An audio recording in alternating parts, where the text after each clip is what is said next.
Hello learners, welcome to our channel एडविस Pawan. I hope आप लोग सभी को अच्छे होंगे। आज हम लोग फिर से क्लास 10 का एक इम्पॉर्टेंट मॉडल क्वेश्चन सेट का प्रैक्टिस करने वाले हैं। और इसमें जो है सारे जो चैप्टर्स हैं आप लोगों के, pros section, poetry section, stories वगैरह हैं, जो कि आपकी टेक्स्ट बुक है फर्स्ट फ्लाइट उससे लिए गए हैं। और सारे चैप्टर्स से एक एक दो दो क्वेश्चंस कवर करने की कोशिश की गई है। ठीक है, तो आप लोग का हाल फिलहाल में 2-4 दिन बाद जो है आप लोगों का एग्ज़ाम होने वाला है। आप लोग इस तरह से मैं और कोशिश करूँगा डेली एक एक प्रैक्टिस सेट जारी करने का। आप लोग ज़रूर इसे प्रैक्टिस सेट को एक बार ज़रूर देख लीजिएगा, जिससे कि आप लोग जो पढ़ा हुआ है वो एकदम क्लियर हो जाए। और साथ ही साथ इसलिए भी इस टाइप के वीडियोस को देखना चाहिए क्योंकि जो आप लोगों को भले ये क्वेश्चन नहीं आए, ठीक है, लेकिन इसके आधार पर आप दूसरे क्वेश्चंस को भी सॉर्ट आउट कर सकते हो। ठीक है, मतलब उसके आंसर क्या होगा ये आपको क्लियरली पता चल जाएगा। ओके, ठीक है। तो class 10 English MCQ practice set 1 first flight book से है। Question number 1, where did Lencho expect the downpour to come from. ठीक है, लेंचो जो है वो किस दिशा से, जो डाउनपोर यानी जो वर्षा होने वाली है वो किस दिशा से होने वाली है, आने वाली है बारिश, इसकी आशा कर रहा था। Options are north east, south east, north west और ईस्ट। कौन से डायरेक्शन से, किस दिशा से? तो इसका राइट आंसर हो जाएगा नॉर्थ ईस्ट डायरेक्शन से वो उम्मीद कर रहा था कि वर्षा की बौछार होगी। Second question, long walk to freedom is Nelson Mandela's. जो आपका सेकंड चैप्टर है लॉन्ग वॉक टू फ्रीडम, जो कि नेल्सन मंडेला के द्वारा लिखा गया है, तो वो नेल्सन मंडेला का क्या है? पोइट्री है, हिस्ट्री है, बायोग्राफी है या ऑटोबायोग्राफी है? ठीक है, तो इसका राइट आंसर हो जाएगा वो नेल्सन मंडेला का क्या है आप लोगों का? ऑटोबायोग्राफी। ठीक है, ऑटोबायोग्राफी मीन्स होता है खुद से, खुद के बारे में लिखा गया। यानी लॉन्ग वॉक टू फ्रीडम जो है वो नेल्सन मंडेला ने खुद ही लिखी है और खुद के बारे में ही लिखी है। ठीक है, वो कैसे जेल गए, कैसे वो आज़ादी की लड़ाई लड़े, कैसे वो बने अफ्रीका के फर्स्ट ब्लैक प्रेसिडेंट बने, वगैरह वगैरह। ठीक है, question number 3, who give young seagull a piece of fish. Young seagull को एक मछली का टुकड़ा किसने दिया? फादर सीगुल ने, मदर सीगुल ने, ब्रदर सीगुल ने, सिस्टर सीगुल ने। तो आप लोग देखिएगा, father seagull, brother seagull, sister seagull, ये लोग उड़ गए थे और उड़ने के बाद जब लौटे तो ये लोग काफ़ी डांट फटकार रहे थे, उसे उड़ने के लिए बोल रहे थे। और कोई भी मतलब उसकी और उतने ज़्यादा ध्यान नहीं दे रहा था। सिर्फ एक मदर सीगुल ही थी जो मतलब उसके ऊपर ध्यान दे रही थी और उसके पास मछली का टुकड़ा लेकर, मछली लेकर आई थी। ठीक है, तो इसका राइट आंसर हो जाएगा option B, mother seagull. Okay, come to the next page, question number 4, who is the author of the black aeroplane. ठीक है, बार बार मैं बोलता हूँ कि आप लोग जो लेखक हैं पोइट्री के, प्रोज के, उनके नाम ज़रूर याद कीजिएगा। 2-4 नंबर आप लोगों को ऐसे ही मिल जाएंगे। ठीक है, तो द ब्लैक एरोप्लेन के जो राइटर हैं वो कौन है? फ्रेडरिक फोर्सेथ, रॉबर्ट फ्रोस्ट, लियाम ओ फ्लर्टी और एन फ्रैंक। तो इसका राइट आंसर हो जाएगा आप लोगों का फर्स्ट ऑप्शन, फ्रेडरिक फोर्सेथ। ये राइट आंसर हो गया। ठीक है, 5, who was mister Keesing. Mister Keesing कौन थे? एन के अंकल, एन के फादर, एन के टीचर या एन्स फ्रेंड? तो मिस्टर किसिंग एन के टीचर थे। ठीक है, ये राइट आंसर हो गया। Question number 6, who was the most popular girl in the school. ये क्वेश्चन आप लोगों को कंफ्यूज कर सकता है यदि आएगा तो, कि स्कूल में सबसे ज़्यादा पॉपुलर कौन लड़की थी। ठीक है, तो देखिएगा एक नज़र में आप लोगों का ध्यान वांडा पर जाएगा। ठीक है, वांडा पेट्रोन्स्की पर, लेकिन स्कूल की सबसे ज़्यादा पॉपुलर गर्ल पैगी थी। राइट आंसर पैगी होगा। ठीक है, कंफ्यूज नहीं होना है क्योंकि चैप्टर वांडा के विषय में है, लेकिन स्कूल की ज़्यादा पॉपुलर लड़की, पढ़ाई में तेज बोलिए, ब्यूटीफुल यानी अट्रैक्टिवनेस में बोलिए, रिच भी थी, पढ़ाई में भी अच्छी थी, ड्राइंग भी अच्छा करती थी, मतलब सब एक्टिविटीज़ में वो आगे रहती थी। तो Peggy is the most popular girl in the school. Question number 7, who felt herself coward after Wanda left the school. Coward means होता है डरपोक। ठीक है, कोवार्ड मीन्स होता है डरपोक। तो कौन जो है अपने आप को डरपोक महसूस कर रही थी वांडा के स्कूल छोड़ने के पश्चात? यानी वांडा जब स्कूल से चली गई तो कौन अपने आप को पछता रही थी और अपने आप को डरपोक समझ रही थी। ठीक है, तो इसका राइट आंसर हो जाएगा मैडी। ठीक है, क्योंकि मैडी भी जो है वो वांडा की तरह ही गरीब थी, और फ़र्क सिर्फ इतना था कि वांडा मैडी जो है वो अमेरिका की ही नेटिव थी, और जो वांडा थी वो बाहर से, पोलैंड से आई हुई थी और अमेरिका में बसी थी। ठीक है, who felt herself coward after Wanda left the school, that is Maddie. Okay, question number 8, how many times did the baker come every day. ठीक है, बेकर लोग जो थे वो पावरोटी बेचने वाले, वे दिन भर में कितनी बार आते थे बेचने के लिए। थ्राइस 3 बार, वंस 1 बार, ट्वाइस 2 बार, या नन ऑफ दिस, इनमें से कोई नहीं। तो वे लोग ट्वाइस आते थे, 2 बार आते थे। ठीक है, सुबह में 1 बार और शाम में 1 बार। ठीक है, question number 9, Coorg is the smallest district of. Coorg जो है वो सबसे छोटा जिला है कहाँ का, केरला का, कश्मीर का, कर्नाटका का, या फिर तमिलनाडु का। तो right answer Karnataka. Where did Rajvir and Pranjol study. Rajvir और प्रांजोल जो है वो कहाँ पढ़ाई करते थे, कोलकाता में, मुंबई में, चेन्नई में, दिल्ली में। ठीक है, तो इसका राइट आंसर हो जाएगा दिल्ली में। ठीक है, और ये दिल्ली में पढ़ाई करते थे राजवीर और प्रांजोल, लेकिन वहाँ से ये लोग घूमने आ रहे थे कहाँ, असम। ठीक है, चाय टी स्टेट असम जो है घूमने के लिए आ रहे थे। ठीक है लेकिन पढ़ाई करते थे दिल्ली में, दोनों फ्रेंड्स थे।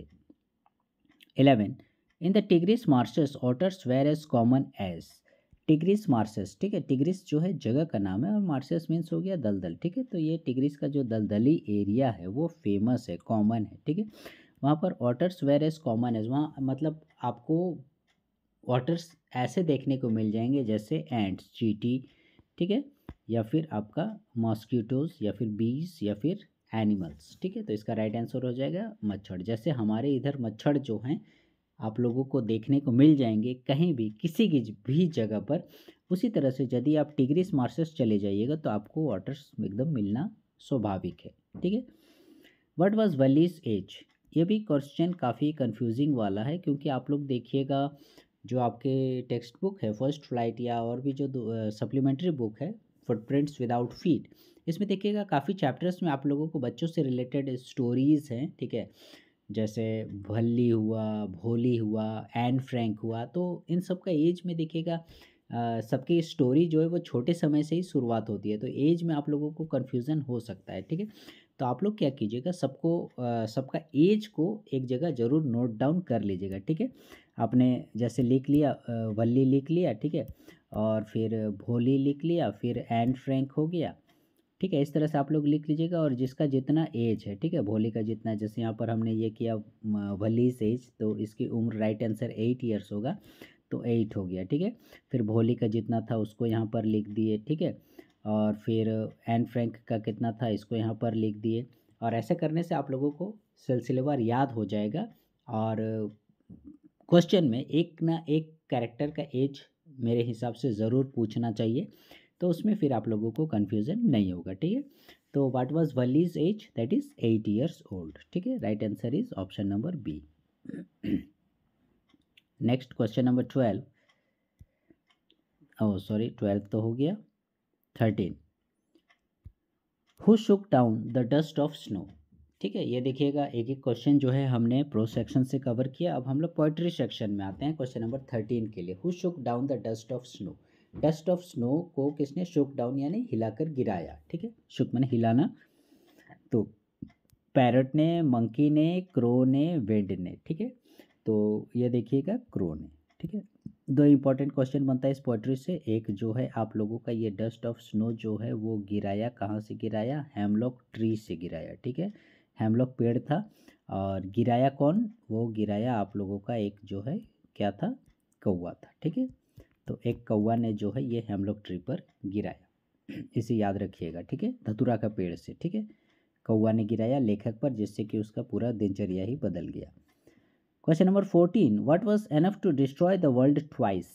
यदि दुनिया को ट्वाइस मैंने 2 बार, ठीक है, दोबारा ख़त्म करना हो, एक तो फायर आइस से ख़त्म हो ही रहा है, दोबारा ख़त्म होना होगा, तो ये भी काफ़ी है। ड्रॉट काफ़ी है, सुनामी, ड्रॉट यानी सूखा, हेट्रेड नफ़रत, या वॉर युद्ध। तो इसका right answer according to the poetry war, sorry hatred यानी नफ़रत। दुनिया को यदि दोबारा ख़त्म होना हुआ, ठीक है, एक्चुअली जो ये क्वेश्चन है वो फायर एंड आइस जो आप लोगों का चैप्टर है उससे लिया गया है। ठीक है, तो फायर से ख़त्म होगा, कुछ लोग कहते हैं, कुछ लोग आइस से ख़त्म होगा। ठीक है, लेकिन बोल रहा है लेखक लास्ट में, देखिएगा कि यदि इसे दोबारा ख़त्म होना हुआ तो हेट्रेड भी काफ़ी है। वो बोलता है मैं हेट्रेड के विषय में भी काफ़ी जानता हूँ, क्योंकि आजकल लोग देखोगे भाई भाई, बाप बेटा, अड़ोसी पड़ोसी जितने रिश्तेदार हैं कोई किसी का नहीं है, सब एक दूसरे को मारने काटने पर तुले हुए हैं। Question number 15, who hears the sound of patrolling cars at night. ठीक है, रात्रि के समय पेट्रोलिंग कार्स यानी जो गाड़ियाँ भ्रमण करती है पेट्रोलिंग के लिए, देख रेख के लिए, तो इसकी आवाज़ कौन सुनता है? लॉयन, टाइगर, हाइना और बियर। तो इसका right answer tiger. A tiger in a zoo poetry का ये क्वेश्चन है। तो टाइगर पेट्रोलिंग कार की आवाज़ लास्ट में सुनता है। ठीक है, question number 16, a chameleon look like a. एक चैमेलियन जो है वो कैसा दिखता है? कैमल, ऊँट की तरह। ठीक है, जिसने ये पोइट्री नहीं पढ़ी होगी उसको काफ़ी कन्फ्यूज़न हो जाएगा। ठीक है, या फिर कैट बिल्ली की तरह, या फिर लिज़र्ड छिपकली की तरह, गिरगिट की तरह, या स्नेक सांप की तरह। तो चैमेल का रिजेम्बलेंस रहता है आप लोगों का लिज़र्ड की तरह, यानी गिरगिट की तरह, छिपकली की तरह जो है चैमेलियन दिखता है। ठीक है। Next question number 17, who is the poet of the poem the ball poem. The ball poem कविता एकदम स्ट्रेट फॉरवर्ड क्वेश्चन, इसके लेखक कौन है? तो John Berryman is your right answer. 18, what is sweet according to Amanda. Amanda के अनुसार sweet क्या है? यदि आप लोग रेगुलर पढ़ाई नहीं करते हैं तो ये क्वेश्चन भी आप लोग गड़बड़ कर सकते हैं। ठीक है, तो साइलेंस होगा, या फिर फ्रीडम होगा, या फिर स्वीट्स होगा, या फिर रोमिंग होगा। ठीक है, कुछ बच्चे तो जो कभी स्कूल नहीं जाते हैं या पढ़ाई नहीं करते हैं वो देखिएगा मीठा क्या है या स्वीट बोल रहा है, मीठा क्या है तो स्वीट्स में कर देंगे। ठीक है, लेकिन ये गलत हो जाएगा। ठीक है, according to Amanda what is sweet, that is freedom, यानी फ्रीडम आप लोगों का राइट आंसर होगा। ठीक है, question number 19, who are calm peaceful and self content. ठीक है, वेरी इंपॉर्टेंट क्वेश्चन ये वाला जो है आप लोगों का लॉन्ग क्वेश्चन में भी पूछता है 3-4 नंबर में। Who are calm peaceful and self content, animal poetry से लिया गया है। तो दीज आर, जाहिर सी बात है पोइट्री एनिमल है तो राइट आंसर भी एनिमल होगा। कौन जो है? काम, शांतचित्त, एकदम शांत टाइप का, सेल्फ कंटेंट, आत्मसंतुष्ट, किसी से शिकायत नहीं करने वाले, किसी की बुराई नहीं करने वाले, कुछ भी मतलब अपने मैंने ये पाप किया, मैंने ये गलत काम किया, ये किया, वो किया, ये सब का रोना धोना नहीं रोते हैं करते हैं। तो कौन ऐसा करते हैं? एनिमल्स। ठीक है, जबकि हम मनुष्य हमेशा देखिएगा चीखते चिल्लाते रहते हैं, मेरे पास ये नहीं है, मेरे पास वो नहीं है, उसके पास ऐसा है, मेरे पास ऐसा क्यों नहीं है, वगैरह वगैरह। ठीक है, तो who are calm peaceful and self content, तो these are animals is your right answer, option number C. ठीक है, next question number 20, what is the fog compared to. इसको तो इजीली आप लोग सॉल्व कर लीजिएगा, फॉग पोइट्री 4 लाइन तो है ही। A tiger, a dog, a cat, a rat. ठीक है, फॉग पोइट्री में फॉग का कंपैरिजन किससे किया गया है? तो एक कैट की, बिल्ली से। Next, where did Belinda live. ये क्वेश्चन आप लोगों को कंफ्यूज कर सकता है, इसके ऑप्शंस। बेलिंडा कहाँ रहती थी? लिटिल वाइट हाउस, छोटा वाइट हाउस में, लिटिल ग्रे हाउस, छोटा grey house, little yellow house, छोटा पीला घर, बिग ग्रे हाउस, बड़ा ग्रे घर में। ठीक है, तो इसका right answer option number A, little white house. ठीक है, this is your correct answer. छोटे से सफ़ेद कलर के घर में बेलिंडा रहती थी। ठीक है, इंक, ब्लिंक, कस्टार्ड, मस्टार्ड, ये सब के साथ। सो लर्नर्स, ये थे आप लोगों के 21 इंपॉर्टेंट मल्टीपल चॉइस क्वेश्चन, जो कि आप लोगों को एक प्रत्येक चैप्टर से एक एक क्वेश्चन सेलेक्ट किया गया है फर्स्ट फ्लाइट बुक से। ठीक है, तो फ्यूचर में जो है हम लोग जो आपकी नेक्स्ट बुक है supplementary book, footprints without feet और ग्रामेटिकल सेक्शन से क्वेश्चंस लेने की कोशिश करेंगे। ठीक है, सो लर्नर्स, हमारे साथ वीडियो में बने रहिएगा। Please stay connected with our channel एडविस Pawan, and please like share subscribe our channel. Thank you.